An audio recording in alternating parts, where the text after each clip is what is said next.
বিসমিল্লাহির রহমানির রহিম। প্রিয় শিক্ষার্থী বন্ধুরা, আজ আমরা অ্যাডোবি ফটোশপের ছোট একটি কাজ সম্পর্কে জানব এবং একটি টুল ব্যবহার করে আমরা গুরুত্বপূর্ণ একটি কাজ করব। স্ক্রিনে আপনারা যে ছবিটি দেখতে পাচ্ছেন, আপনাকে যদি বলা হয় যে এখানে এই ছবিটা থেকে মানুষটাকে সম্পূর্ণ রিমুভ করতে হবে, তখন দেখা যায় আসলে কি আমরা এক একজন ডিজাইনার এক এক ধরনের আমরা পদ্ধতি অবলম্বন করে থাকি। তো আজ আমি আপনাদেরকে ছোট একটি পদ্ধতি দেখাবো, খুব ইজি মেথড আপনারা, যেটা খুব সহজে আপনারা কাজটি করতে পারবেন। তো যাই হোক, আমরা যেটি করব, প্রথমে এখানে আমরা চলে যাব অবজেক্ট সিলেকশন টুলে। দেন এটাকে আমরা সম্পূর্ণ ধরে ভাবে টান দেব যতটুকুর ভিতরে আমার সম্পূর্ণ সাবজেক্টটা রয়েছে। দেন ছেড়ে দেব। এখানে কিন্তু আপনারা দেখতে পাচ্ছেন যে আমার কিন্তু পুরো অবজেক্টটি কিন্তু সিলেক্ট হয়ে গেছে এখানে, অর্থাৎ মানুষটা কিন্তু সিলেক্ট হয়ে গেছে। আপনি এখানে জুম করে যদি একটু দেখেন, পুরোটা কিন্তু সিলেক্ট হয়ে গেছে এখানে। তো এখন যেটি করবেন আপনারা, এখানে সিলেক্ট করা হলেই কিন্তু হবে না, এটাকে আমাদের পরিধি একটু হালকা বাড়াতে হবে।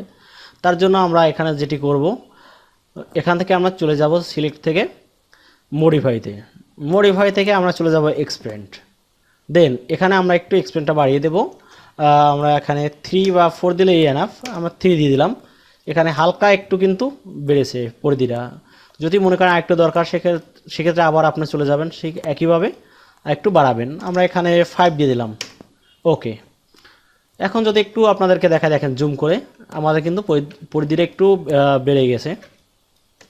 এখন আমরা যেটি করব, আমরা এখান থেকে সরাসরি চলে যাব এডিট থেকে চলে যাব সরাসরি কন্টেন্ট আর ফিল অপশনে। এখানে গেলে পরে একটু সময় নেবে।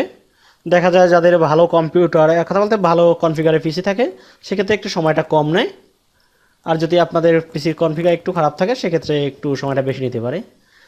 এখন আপনারা দেখতে পাচ্ছেন কিন্তু প্রিয় শিক্ষার্থী বন্ধুরা, খুব অল্প সময়ের মধ্যে কিন্তু এটা কিন্তু রিমুভ হয়ে গেছে। এটা হলো আমার আগেরটা এবং এটা হলো বর্তমানটা, কাজটা কমপ্লিট হয়ে গেছে। এখন আপনারা এপাশে যে সেটিংগুলো দেখতে পাচ্ছেন, এই সেটিংগুলো কিন্তু যেভাবে আছে এভাবেই রাখবেন।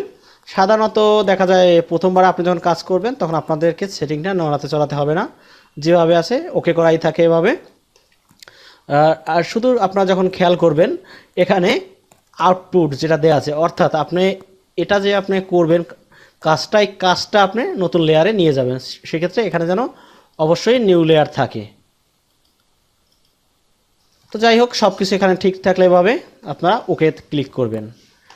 এখন দেখেন এটা কিন্তু সম্পূর্ণ ডিলিট হয়ে গেছে। এখন কিবোর্ড থেকে Ctrl+D বাটন প্রেস করে এটাকে আমরা সরিয়ে ফেললাম।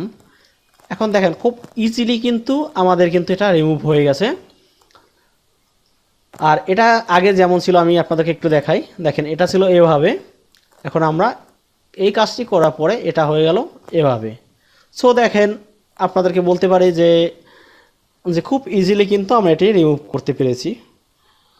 তো যাই হোক, প্রিয় শিক্ষার্থী বন্ধুরা, অবশ্যই আমার চ্যানেলটি সাবস্ক্রাইব করে সাথেই থাকুন। ভালো থাকুন সবাই। আসসালামু আলাইকুম।